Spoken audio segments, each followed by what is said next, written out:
Assalamualaikum warahmatullahi wabarakatuh. Waalaikumsalam warahmatullahi wabarakatuh. Di sini saya akan menceritakan sebuah kisah nyata seorang gadis muslimah di Amerika. Dia ini tinggal di Amerika, yang dimana itu dia tinggal bersama kedua orang tuanya. Ia dididik dari lahir jadi seorang muslimah, jadi ia berhijab. Jadi di pemukiman dia itu banyak geng-geng jahat yang suka memperkosa, yang suka berontak, membunuh dan sebagainya. Jadi karena dia sudah tinggal di situ, jadi mau bagaimanapun dia harus di situ. Jadi ini kisah nyatanya. Pada suatu hari dia pulang sekitar jam 6 gitu, matahari sudah terbenam. Karena ini baru pertama kali dia pulang setelah matahari terbenam.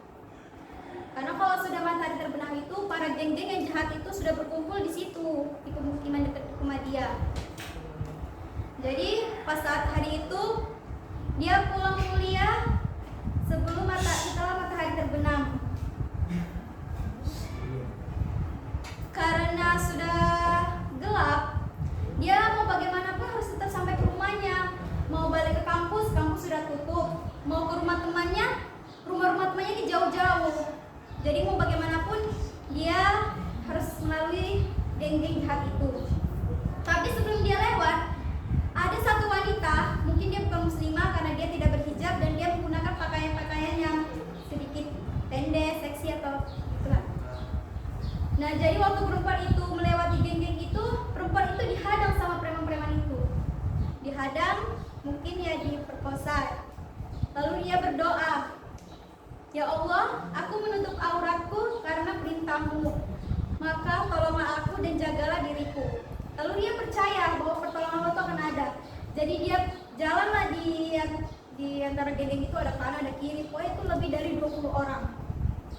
Waktu dia jalan itu, tidak ada satupun preman dan penjahat-penjahat itu yang berani melihat dia. Mereka semua tuh tunduk, kayak seolah-olah si perempuan ini kayak bawa rombongan yang banyak dari mereka. Pokoknya nggak ada preman yang berani melihat wanita tuh lewat. Jadi di dekat rumahnya dia itu ada satu tempat kayak kantor polisi. Pas wanita itu sudah lewat dari geng-geng itu, dia melaporkan perbuatan mereka ke polisi. Lalu polisi itu mendatangi geng-geng itu. Di situ ada bukti bahwa perempuan yang tidak muslimah tadi sudah diperkosa oleh mereka. Jadi semua itu penjahat-penjahat itu ditangkap oleh polisi-polisi itu. Waktu ditangkap di kantor polisi ini, mereka tuh lewat berjajar masuk ke penjara. Tapi tidak ada yang berani melihat wanita muslimah tadi. Wanita muslimah ini bertanya-tanya pada dirinya, kenapa mereka tidak berani melihatku dan kenapa mereka tidak menghadapku? Lalu ia memberanikan diri dan minta tolong kepada polisi untuk menemui penjahat-penjahat itu dan bertanya. Lalu sampai di penjara, wanita muslimah itu bertanya kepada mereka, "Kalian tahu aku yang melaporkan kalian? Kenapa kalian tidak marah dan tidak menghadang aku saat itu?"